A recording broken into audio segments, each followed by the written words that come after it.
Hi guys, my name's Andy, and in this lesson I'm taking you through the 7 basic open chords, and these should be the first chords that you learn if you're learning guitar for the first time, or maybe if it's the first time in a long time. These chords are in the same order as I teach them in my free beginners course available at andyguitar.co.uk, where we've got heaps of real song lessons taking you from absolute beginner going right through to having a repertoire that you would be proud to play in front of your friends. Now we're going to start off with the E major chord. This is the first chord that I would teach any of my beginner students if they were in a private lesson. And I'm going to show you where to put your fingers for each one of these chords. So we're going to have your first finger in the area of the first fret, which is this area here, on the 3rd string, which is 1, 2, 3, right there. And then we're going to have your middle finger on the 2nd fret of the 5th string, and we're numbering the strings from bottom to top, so 1, 2, 3, 4, 5, right here. And then your 3rd finger needs to squash in directly underneath your middle one, like this, at the same fret, but that's on the 4th string. And then if we press down with your fingers, tips at a 90-degree angle, and we leave plenty of space here so that we're not touching the bottom of the guitar, that should ring out really great. Now these chords are called open chords because they include open strings. So we need to make sure that these open strings, specifically these thinnest 2, are ringing out by not touching them with the underneath of your first finger or the palm of your hand here. It's really important that you get this first chord in really good form because it sets you up to be able to do all the rest of these chords, which we're going to learn from this E, because our second chord is the A chord, and I'm going to change from it by doing this. This is our A major chord.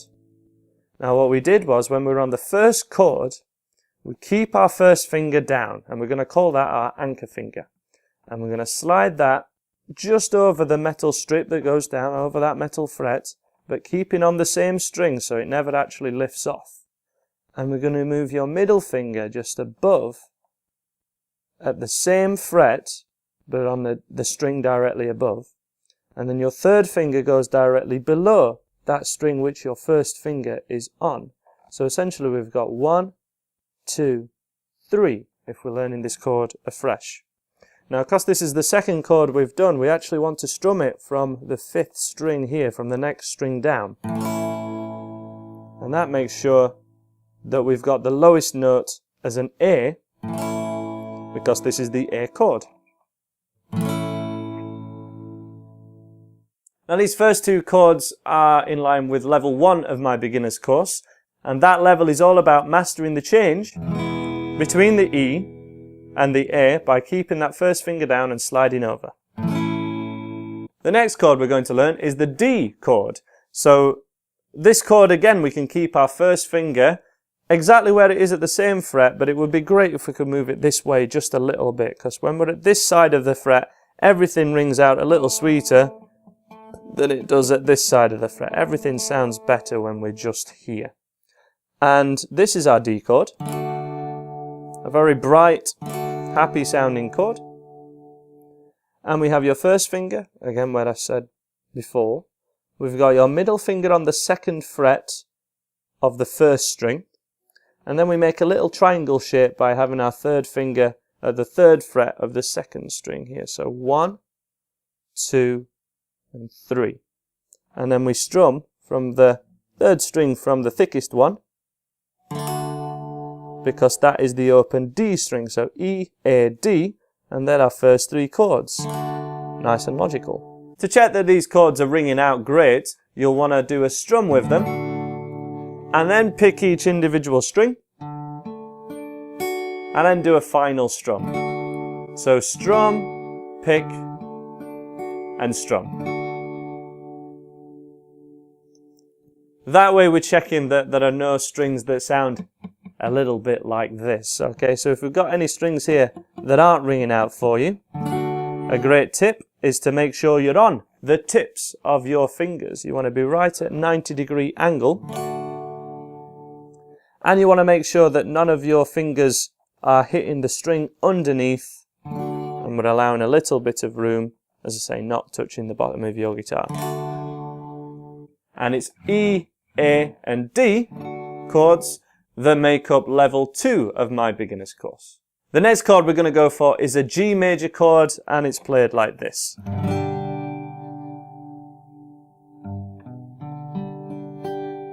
Now there's a couple of variations of this G chord. I call this a big G. It can also be played like this,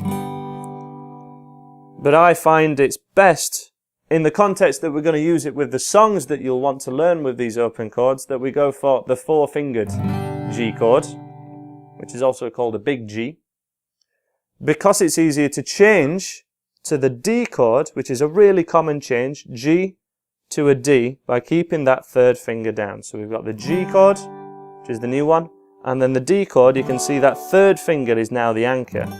And in fact, we can go from all these 4 chords, 4, 3, 2, 1, and we never actually lifted off all of our fingers from the fretboard. We've always got one finger down. We've always got that contact on the fretboard, which I think is really important and really helps your changes. So for our G chord, we have your 1st finger at 2nd fret of the 5th string, middle finger 3rd fret of the 6th string, the thickest one, and then it's a bit more of a stretch for your 3rd and little finger, which are both at the 3rd fret of the thinnest 2 strings. The middle 2 strings are open, so we want to make sure that they ring out and that you haven't accidentally got a finger on them. Remember to stay on your tips.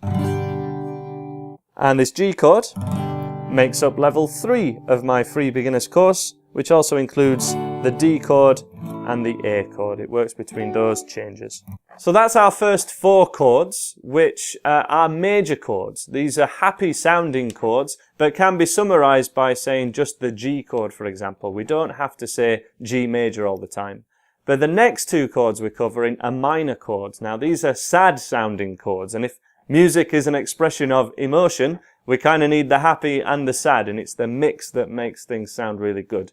And these chords are actually, if anything, a little bit easier than a couple of the other ones. The first one of which is probably the easiest. This is the E minor chord, which I encourage you to play with your first 2 fingers. So we have your 1st finger at the 5th fret of the 2nd string, and then your middle finger directly underneath it, leaving the thickest E string, because again this is the E chord. You can play it with other fingering, so your middle 2 fingers, but I prefer your first 2 fingers. Then we've got an anchor finger between the G and that E minor. So again, we can go through all our chords and not have to take off all your fingers. The next one is the A minor, and this is the chord. Now this one's so easy because it's actually the same shape as the first chord that we learnt, which was the E major. So this is our E major chord. But get this, if you move this down a string, it's suddenly a whole of a different chord and it sounds sad.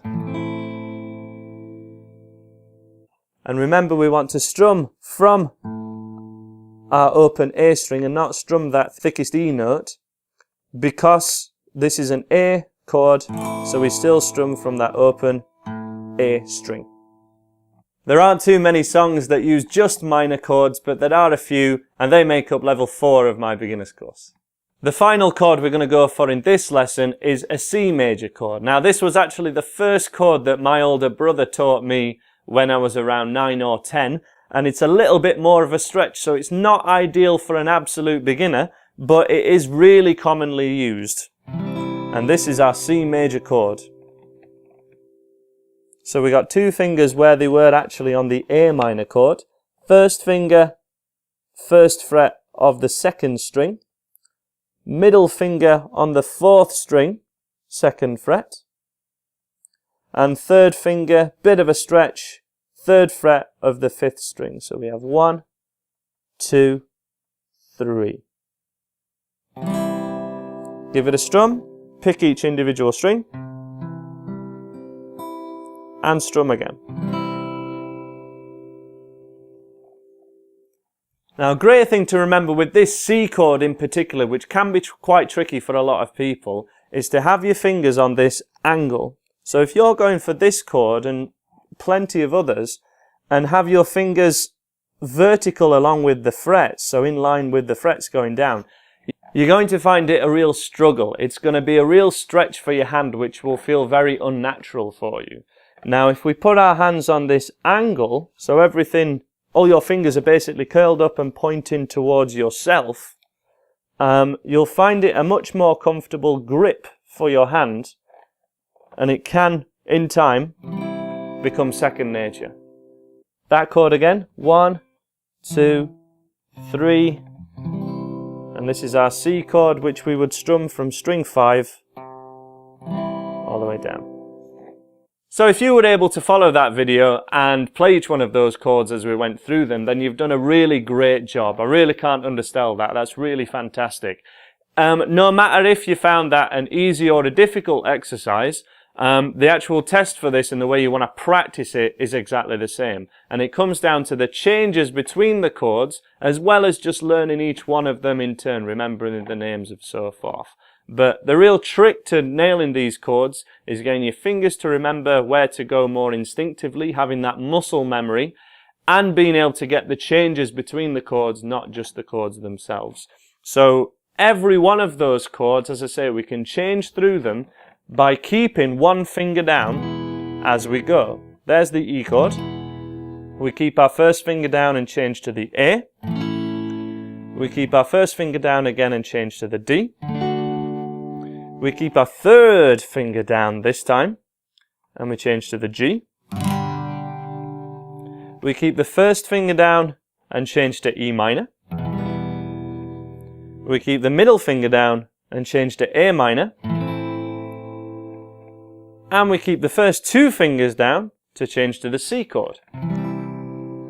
So we were able to get through all 7 chords without having to lift off all your fingers at once. Now that is a way more, advanced exercise than you want to be going for if you're still trying to remember all the basic chord names. But this video is something that you can always refer back to and try and see where you are with that exercise, because it's really when you're able to do that you can go for songs with all those chords in them. If you find that you can only manage, say, the E, A and the D, and all the others, you forget where to put your fingers, or you forget what the chord's called, or the changes aren't quite there yet, everything's not quite ringing out, then you know to go for songs that just have E, A and D in it. And then practice the chords themselves until you're ready, until your fingers have memorized those shapes and they're ringing out great. So at each stage when I went through those chords there, we have those levels of my beginner's course, and you know where to go from this video basically. I hope that's something you've enjoyed, and I really do wish you many years of guitar playing fun. Thanks for watching. Please subscribe here if you like what I'm doing, and I'm sure I'll see you again. Bye for now.